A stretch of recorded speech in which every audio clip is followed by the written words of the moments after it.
ہم ہر شعبے میں ہم بے ایمان ہیں. کیوں ہیں؟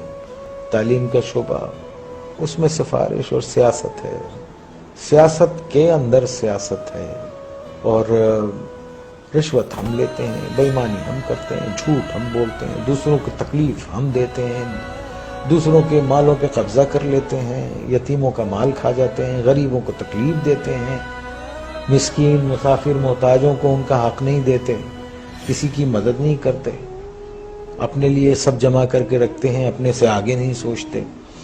تو آپ یہ دیکھیے ایسے معاشرے جو ہیں وہ اگر آپ اتنے برے ہو رہے ہیں جس طرح سے نظر آ رہا ہے آپ کو، تو اگر آپ قرآن شریف پڑھیں تو اس میں جو قومیں اللہ تعالیٰ کی احکامات کو نہیں مانتی اور جو ان سب چیزوں میں نافرمانی میں جب بہت آگے چلی جاتی ہے تو اللہ نے کہا ہے میں ایسی قوم کو تباہ کر دیتا ہوں اور پھر ان کی جگہ دوسرے لوگ لے آتا ہوں. اللہ کہتا ہے کہ میرے لیے یہ کام کوئی مشکل نہیں ہے.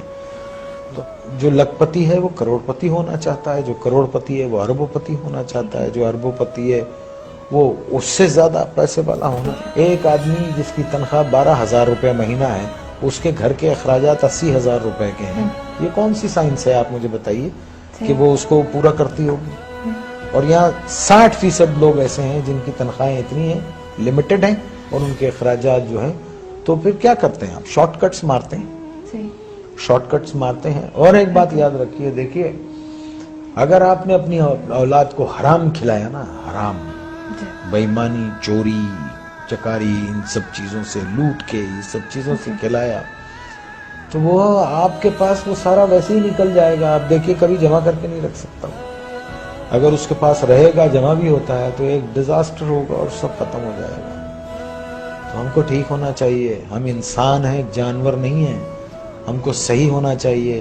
ہم کو اس لیے دنیا میں نہیں بھیجا ہے کہ ہم دوسرے کے حقوق ماریں، چھین لیں لوگوں کو. 1200 روپے 800 روپے کے ایک موبائل کے لیے ایک جان لے لیتے ہیں ہم.